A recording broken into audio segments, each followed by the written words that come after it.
Hello everyone, I'm Chunzfeng. At this CFmoto launch event, besides the 750th twist, there's the new 2020. Today let's examine this new Popio featuring a brand new full fairing and see if it's become cooler. Let's check out a static riding demonstration. I'm 1.78 meters tall and weigh 68 kilograms. Sitting on it feels effortless and nimble, much more so than the 750S. Moreover, the foot peg's position is comfort-oriented. When riding it, you feel a little bit of this, because it has clip-on handlebars, and even though they're quite high, it still creates a bit of a sporty, aggressive vibe. It feels like a really simple, easy for night. Female riders should have no problem with this bike. Alright guys, let's now take a look at this new CFmoto Popio, the 225 Racer model. This means that from now on, the Racer will look like this. Previously, it was a half-faired version, and now this is the full-faired version. Actually, the overall appearance is much more cohesive compared to the previous model. The major parts haven't changed significantly. However, in the details, they've added this small winglet here and also added a larger fairing.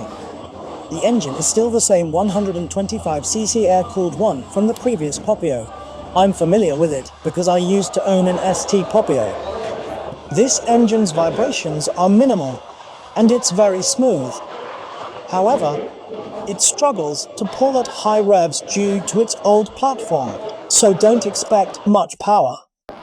But it is very smooth. A smooth engine is suitable for beginners to practice on. That's why this bike is actually used on many tracks as a small entry-level track bike. Now that it has a large fairing, it actually has an even stronger track-style feel. The overall look is more cohesive and better looking. Next, let's examine some bike details. Up front, it's still the same headlight with a circle and an X. These haven't changed much. Then there are some transparent parts like this small screen that stick out to block the wind. They provide a little wind protection for your hands. Not much, but it's something. Take a look here. This small pass-through winglet, it may be small, but still there. Here we have black inverted front forks and TCS. Although just a 125 class bike, it's still equipped with TCS. I like that it's been given white wheel rims. Mankei also has modified white wheel rims. I love them, they're beautiful. But looking at it, the fairing design is much more cohesive. At the rear, its high mount exhaust has been retained, and it uses a dual round taillight design.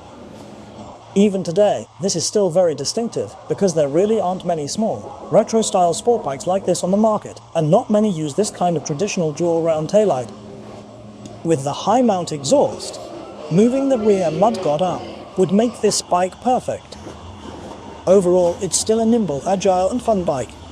If you're a beginner looking to get started, buying a small retro bike like this, I think this bike is definitely worth it.